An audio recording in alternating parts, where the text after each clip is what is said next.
Yo, so we all are wearing a pair of glasses and a set of, what do you call those? The hearing aids. And our glasses are tinted and our hearing aids are set to perceive and receive and interpret information based on our life experience, our value systems, our perspectives, our disposition, our environment, like all of that stuff is coloring and um, I don't want to say tainting because tainting has a negative connotation to it, but influencing what we hear and how we process and see information.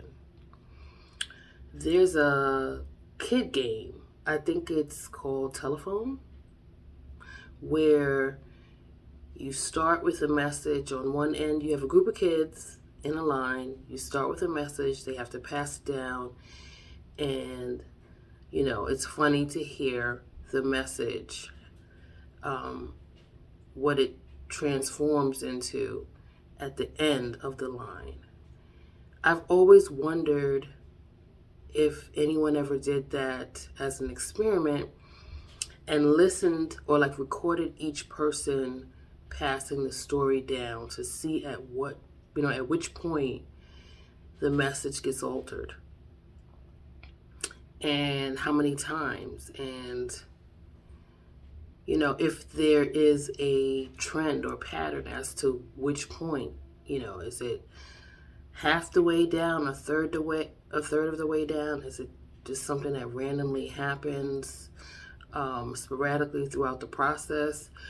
Do the people involved in the relaying of the message make a difference in terms of like the personality type, or I don't know, just different things that might make someone different, because we're all different, we're all unique, but just are there certain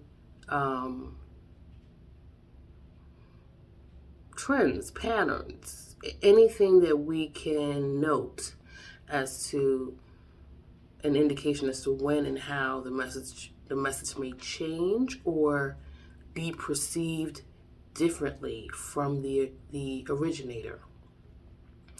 I'm saying all this to just say, we're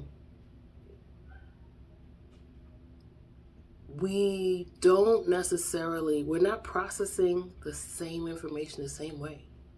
As I'm talking about this, I'm thinking of skits where they're comedy skits, and it's like the different people at a brunch or the different people at, whatever the scenario is, and they are experiencing the same thing, but they have a different reaction based on their personality, based on their experience, based on their past trauma, or past, what's the opposite for trauma? I don't know. But based on their past good experiences, right? Because trauma is not the only thing that impacts or influences how we process information.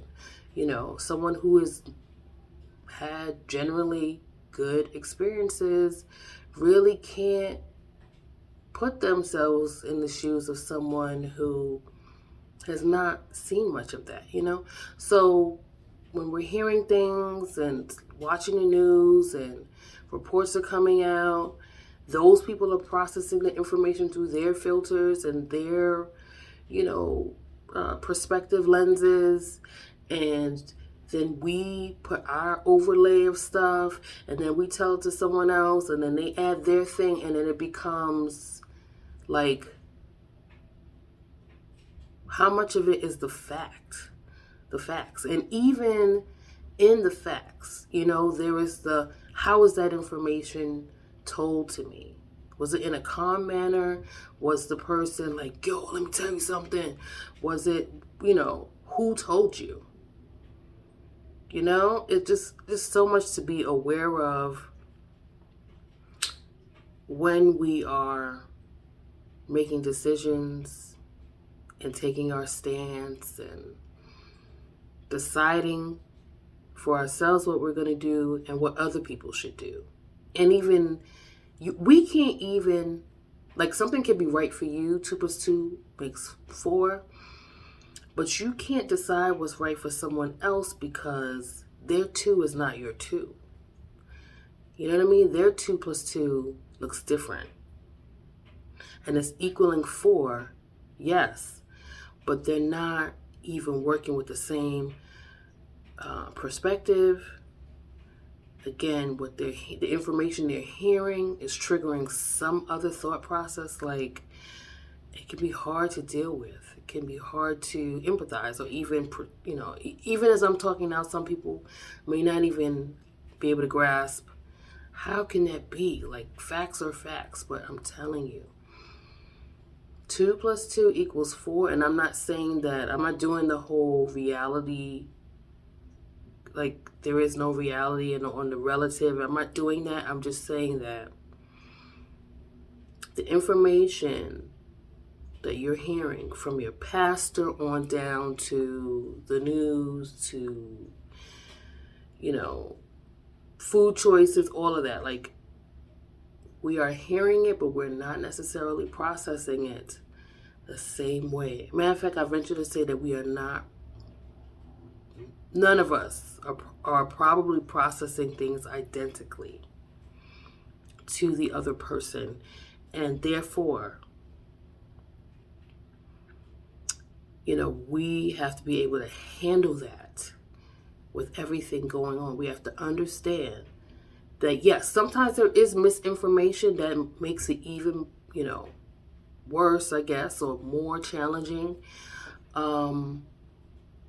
Sometimes there are dysfunctions that are influencing, and what I mean by dysfunction, there's past trauma, there's fear.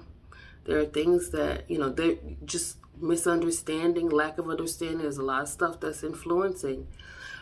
But we just have to try to be patient with each other and understand that we're just not, no matter how clear cut something seems, we are just not processing the information the same.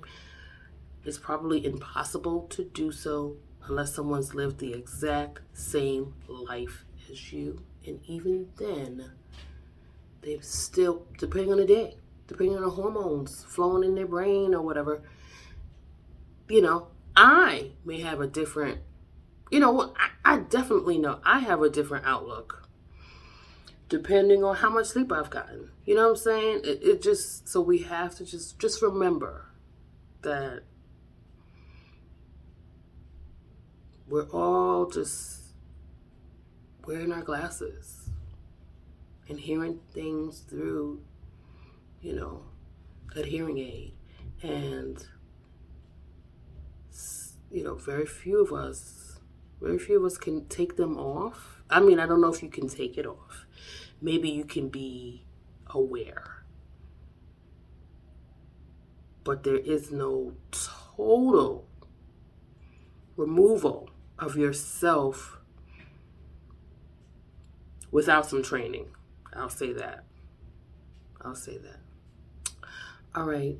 If you stick with me this long, thank you. Take care. Bye.